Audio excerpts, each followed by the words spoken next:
শশা কিন্তু এবারে কৃষকের কাছ থেকে পাইকারি নিতেছে ৮০ টাকা কেজি ধরে। আমার মনে হইতেছে সামনে যে ঈদ আইতেছে, ঈদের মধ্যে এটা ১০০ টাকার উপরে উঠে যেতে পারে। ঈদের পরবর্তী সময় রোজায় আর মানুষ কয়টা করে শশা খায়? সারাদিন তো রোজা থাকে মানুষ, আর সন্ধ্যাবেলায় ইফতারির সময় ২-১টা শশা খায়। কিন্তু রোজাটা পার হলে যে তীব্র তাপ পড়বে, এই তাপদায়ের কারণে কিন্তু শশাটার চাহিদা আরও বেড়ে যাবে। আমার মনে হয় যে শশা ১২০ টাকা ৩০ টাকা পর্যন্ত উঠে যেতে পারে।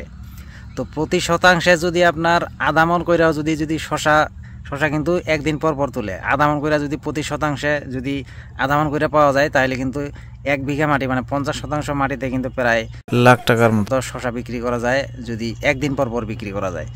তাহলে দেখেন কিভাবে এই প্রচুর পরিমাণে কিন্তু কৃষক কিন্তু এই কৃষি করে কিন্তু কোটিপতি হয়ে যাওয়ার সম্ভাবনা আছে। আর এটা হচ্ছে বুদ্ধি করে যদি চলতে পারে। যেমন ধরেন আপনার এলাকায় আপনি কিভাবে বুঝবেন যে আপনার শশাটার দাম যাইবে এই বছরে? আপনি সেই শশাটা যখন লাগাবেন তখন কীভাবে বুঝবেন যে শশার দাম যাইতে পারে? অথবা লাউ লাগাবেন, লাউয়ের দাম কীভাবে যাবে, এটা আপনি আগে থেকে কীভাবে বুঝবেন? এটা বোঝার উপায় আমার মনে হইতেছে, আমার কাছে যেটা মনে হইতেছে, তাইলে আপনাকে বুঝতে হবে যে আপনার এলাকায় কোন কৃষিটা বেশি করতেছে মানুষ। যেটার আবাদ বেশি হইতেছে ওইটা আপনি করবেন না, আর যেটার আবাদ সবচেয়ে কম হইতেছে ওই আবাদটা আপনার করবেন।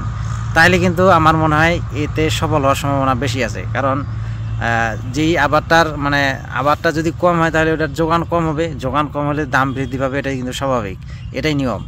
তো আপনি সবসময় এই জিনিসটা এটা সবারই খেয়াল করা উচিত যে যেই আবাদটা কম করবে মানুষ ওইটাই আপনাকে করতে হবে, তাইলে কিন্তু আপনি সফল। যেমন এবার আলু, যেই পরিমাণ লোক আলু লাগাইছে, কিন্তু আগে থেকে বোঝা উচিত ছিল যে আলু যেই পরিমাণে লাগানো হইতেছে, কারণ এটা যখন যোগানটা বেড়ে যাবে দামটা কিন্তু কমে যাবে, এটা স্বাভাবিক।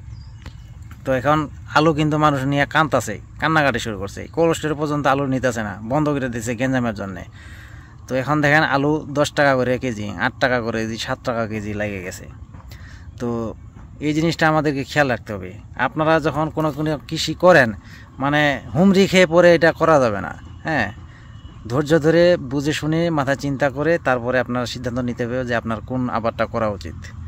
তো দেখেন এবার যেভাবে শশা যেভাবে ৮০ টাকা ১০০ টাকা কেজি লেগে গেছে, হ্যাঁ, এটা কি কেউ কল্পনা করছিল? তো এবার দেখাই গিয়েছিল অনেকেই, যারা এই কৃষিটা করে তারা কিন্তু বুঝে ফেলে যে আসলে এইবারে শশাটা করব নাকি অন্যবারে করব। হ্যাঁ, আর এইবারে আপনার শশার লাগানোর চাহিদা পরিমাণ কিন্তু খুব কম লোকে কিন্তু শশা লাগাইছে। তো এই জিনিসগুলো আমাদের আসলে খেয়াল করা উচিত, খেয়াল করলে কিন্তু আমরা লাভবান হইতে পারবো।